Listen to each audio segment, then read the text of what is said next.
Rahasia perusahaan sustain jangka panjang, bahkan di era resesi ekonomi sekalipun.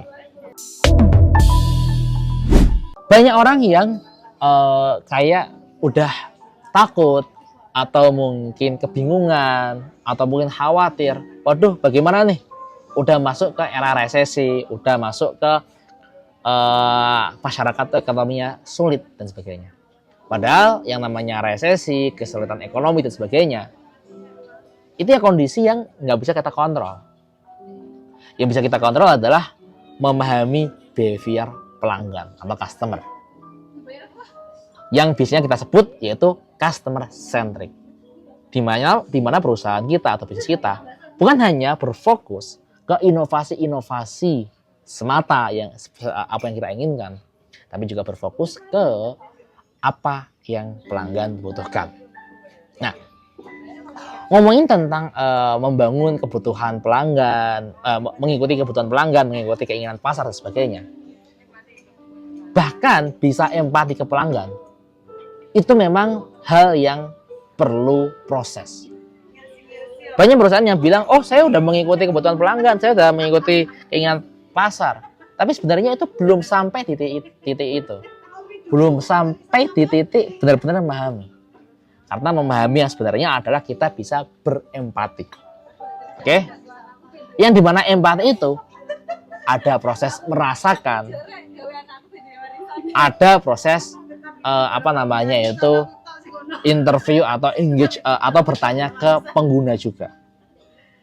Nah, dalam hal ini ketika kita contoh kita sebagai perusahaan di bidang training, oke?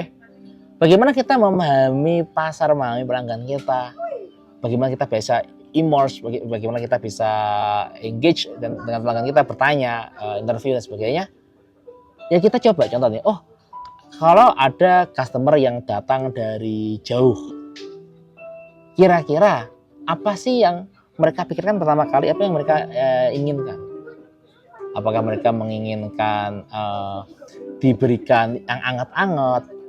Setelah anget-anget itu kita bisa memberikan, ditawari pijat gratis dan sebagainya. Nah itu kan bagian dari kita berempati. Empati dengan apa? Kita mencoba, kalau misalkan saya yang di titik itu, saya pengennya apa ya? Lalu kita validasi dengan kita bertanya ke orang-orang yang memang pernah mengalami seperti itu. Nah, itu cara kita bisa membangun bisnis yang sifatnya itu customer centric atau memahami pelanggan. Nah, budaya ini bukan hanya diterapkan oleh ownernya saja, bukan hanya oleh pemilik bisnisnya saja, tapi juga perlu dipahami, perlu diterapkan oleh timnya juga. Artinya apa? Tim bukan hanya mengikuti SOP atau mengikuti cara kerja yang sudah ditetapkan, tapi juga butuh empati yang tingkat tinggi. Contohnya lagi, bisnis kita di bidang hotel. Oh, kita tahu nih, saat di hotel itu malam-malam itu hujan deras.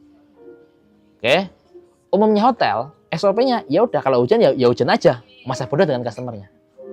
Tapi bagaimana kita bisa berempati, bagaimana kita bisa memahami pelanggan dan sebagainya. Maka kita berpikir, hujan-hujan gini enaknya apa ya? Oh, enaknya kita makan pop mie, enaknya kita makan sari mie. Ya udah, kita bisa tawarkan ke pelanggan. Oh iya Pak, ini kan lagi hujan-hujan nih, Bapak berkenan kami buatkan pop mie atau Indomie goreng, Indomie rebus kayak gitu.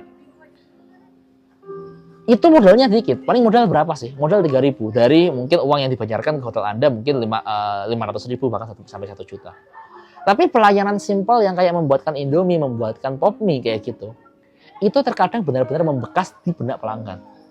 Padahal Anda cuma modal berapa? Modal cuma 3.000 beli pop mie atau beli Indomie. Itu yang saya maksud. Jadi istilahnya kalau saya kemarin melihat dari salah satu slogan brand di Malang, apa namanya, ngeuang ke uang, lalu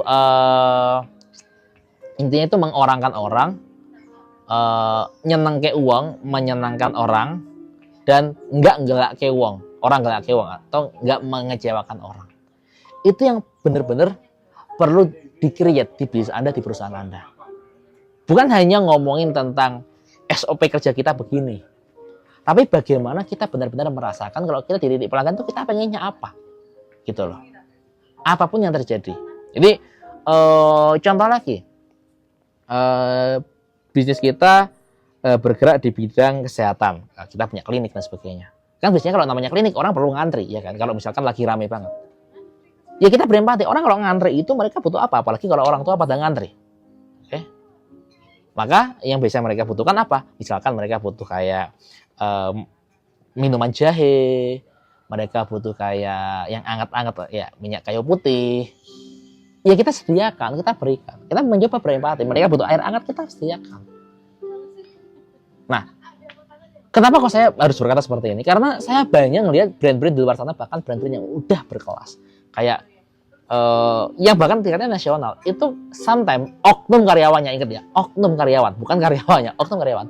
Itu terkadang nggak punya empati. Mereka hanya bekerja sebatas kewajibannya apa, disuruh atasan apa. Padahal empati itu penting. Kita bertransaksi bukan dengan robot yang hanya sekedar cara kerjanya seperti apa, maka kita seperti itu enggak.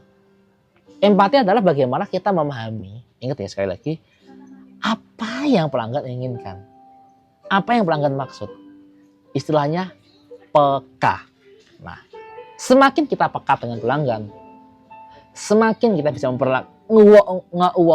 nyenang uang dan orang nggak kayak uang. Bahasa Indonesia adalah menyenangkan orang, memanusiakan manusia dan tidak mengecewakan manusia. Maka kita juga akan punya bisnis yang sustain jangka panjang. Karena apa? Orang tahu bahwasanya kita adalah brand yang benar-benar tulus. Ingat, benar-benar tulus, bukan hanya sekedar modus untuk mendapatkan fulus. Fulus itu apa? Uang. Oke teman-teman, semoga ini bermanfaat dan jangan lupa simpan video ini jika ini bermanfaat, like, share, komen, dan subscribe jika ini bermanfaat juga teman kalian dan sebagainya. Oke, sekian dari saya, terima kasih.